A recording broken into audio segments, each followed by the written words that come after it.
guys, it's me again. I want to talk to you today about what I call a drip campaign. A drip campaign is something that you do to keep in front of somebody on a regular basis. But I want to talk about it a little bit differently today because a drip campaign is often thought of as something that you send out on a regular basis, and maybe you send it out to people and you say, this week we're having a sale on such and such, or if you get this, you get 2 of these, or if you give us a referral, we give you $500, or something like that, to keep in front of people. That's okay. I really don't recommend that, but depending on your business, that's okay. The other type of drip campaign, which I like, but it has to be done properly, is a newsletter, whether it's an e-newsletter or whether it's mailed. It's got to have information that's interesting in it. It's got to be interesting to the people that are receiving it and needs to be somewhat about you. But if you make it all about you and it's a commercial about you, they're going to stop accepting it. They're going to stop reading it, and then it becomes a waste.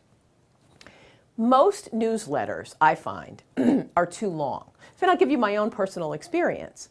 I had a newsletter for several years, and I had articles in there and tips and all sorts of little things. And I sent it out through email.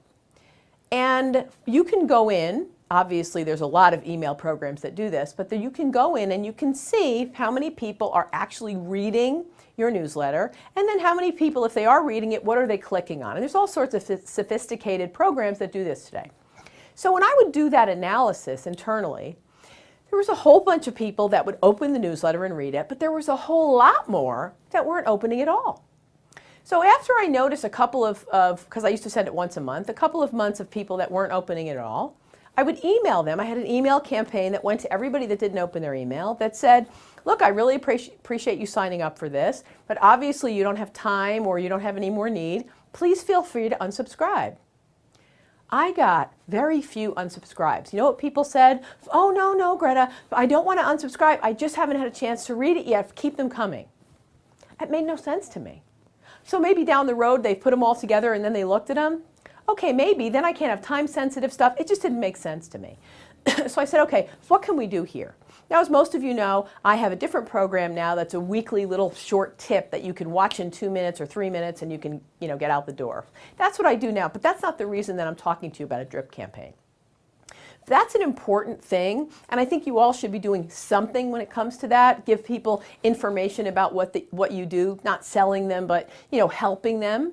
I think that is a good thing. But when I talk about a drip campaign, I'm talking about how do you stay in front of your potential prospects without constantly making it a potential, hey, if you want to buy our product, not a sale.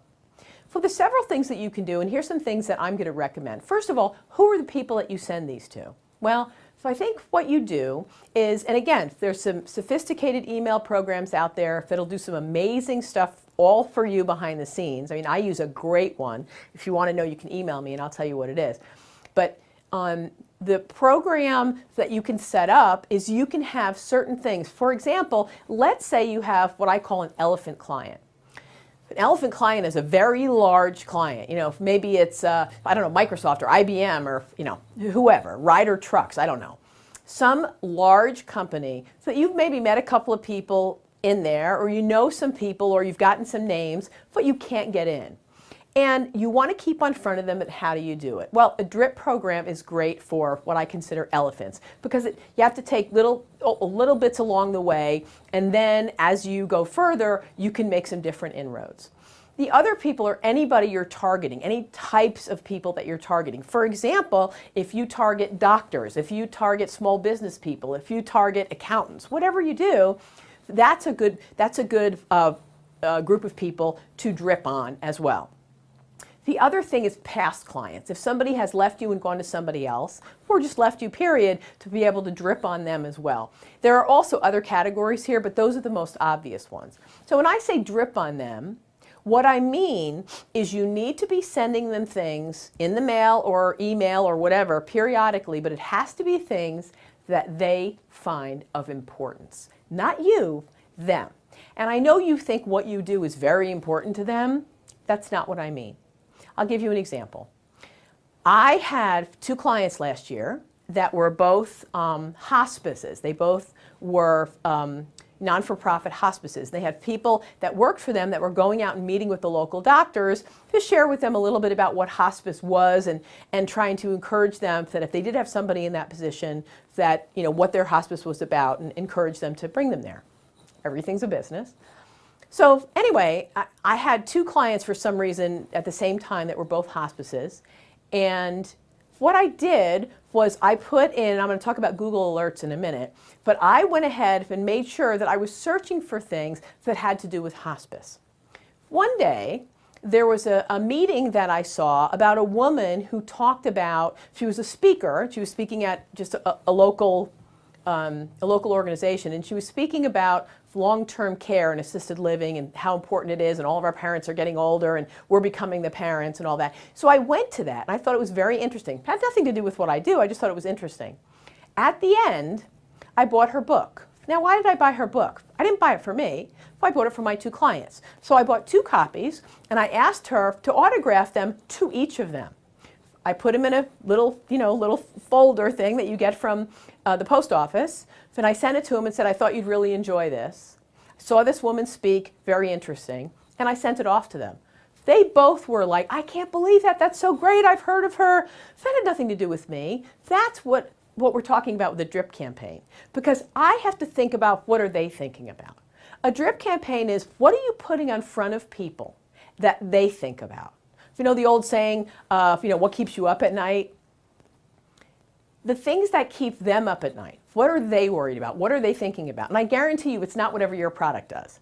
It may be part of what your product is a solution of, but what are they truly thinking about in their position every day? Those are the things you want to keep up on. So some examples of doing that is if you can send them articles. If you find an article on something, on anything that you think some of your clients or prospects or potential clients or past clients would find of interest, absolutely, if it's online, take that link and email it to them. Thought you'd find this of interest. Or cut it out and send it to them. You could also, in your local newspapers, whether it's a local business journal or whether it's your local daily paper, if you see not only a picture of somebody in there or something about their company, it could also be something about their industry. Cut that out, put it in a card, and send it to them. If they're in it, you want to send them an extra copy. So those are very good things to do.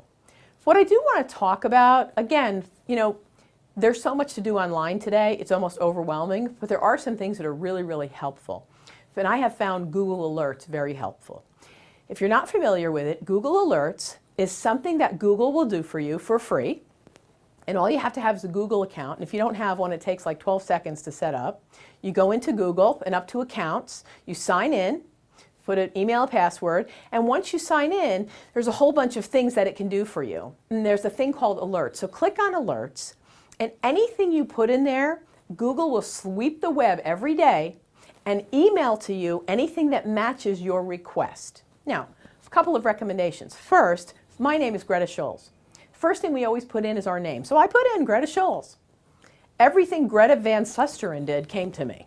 So it's important not necessarily to just put a name, whether it's your name or a client's name. You want to put parentheses around it if it's that particular person. Also, if you want to see what's happening with ABC Company, put that in there. If you want to see what's happening with John Jones at ABC Company, put John Jones, ABC Company in quotes. So there's a couple of tricks there. The other thing you want to do is if you have some pillars of industry.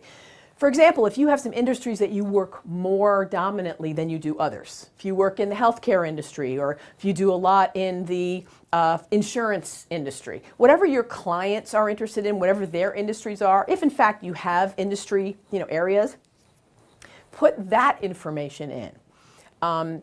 The problem with that is if you just put insurance, you'll get about 50,000 emails in a day. So you will have to, you can say insurance, Mississippi, or you can say new businesses in Alabama, whatever it is that's important to you. But as you put all those in there, you'll get a bunch of stuff. And don't get frustrated, just go back in and refilter your alerts because it's very efficient. And what happens is I have those come, I probably have 8 or 10 a day now because I filtered it to the point that I think it's the right amount. And as they come in at the end of my day, when I'm finished with my email and my work, I'll click on those and I'll look at the alerts. When I look at the alerts, if I see something that I think particular clients or past clients or targets will find of interest, I read through it, I click on it, and I send it to them. Hey, I thought you'd find this of interest, or I thought of you when I saw this, okay? Now, you have to know me. I went to the University of Miami. And if you know anything about Florida, University of Miami, and at least back then, University of Florida and University of Miami, when I was in school, 150,000 years ago, when we used outhouses, they were competitors.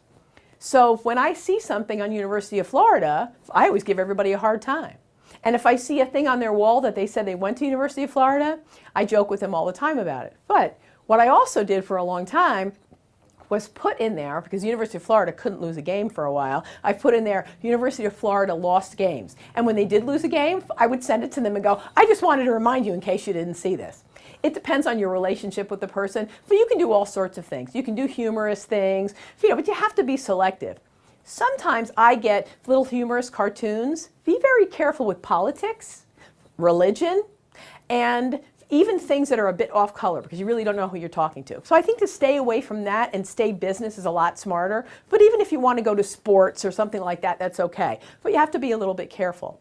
The whole idea here is, if you want to make sure excuse me, that you are looking at and watching the things that are important to other people. That's what you want to make sure. The other thing is, if there are any industry magazines that are out there that your competitors are using, let's say you go after CPAs and there's a CPA magazine that comes out locally. Sign up for it, get it, read through it. To be able to not be, for example, a CPA, but you call on CPAs, to be able to cut out articles or link articles and say, hey, I saw this, or are you aware of this, or how is this affecting your business, especially the healthcare industry today. How is this particular Obamacare, or whatever it is, how is this particular thing going to be affecting your business? I think those things really keep you as an expert and top of mind in their industry. So those are the kind of things that you want to do. So that's what I mean when I say a drip campaign. If you want to make sure you do those things on purpose, and people say to me, well, how do I remember? Should I put them in your calendar? You certainly can. In my opinion, the easiest thing to do, set it up in Google Alerts. When you get those come in, if you read them, and then if depending on what industry or what it is, then you can say, okay, who do I know in this industry? And again, the email program that I work has tags in it, and I have people tagged in different industries and different things that they do. So all I have to do is say, pull up everybody that's tagged with small business in the center part of the country. Whatever it is, I pull that up and then I can email to all of them. So there's all sorts of little things you can do. Let the electronics and let the internet help you. They will help you organize those things, but it's very important that you do it, because today it's very competitive. You can't just be the cheapest, which, as you know, doesn't make that much difference. If you can't just be, we have this feature and benefit, you've got to do something over and above. And those are the kind of things that I recommend. Good luck.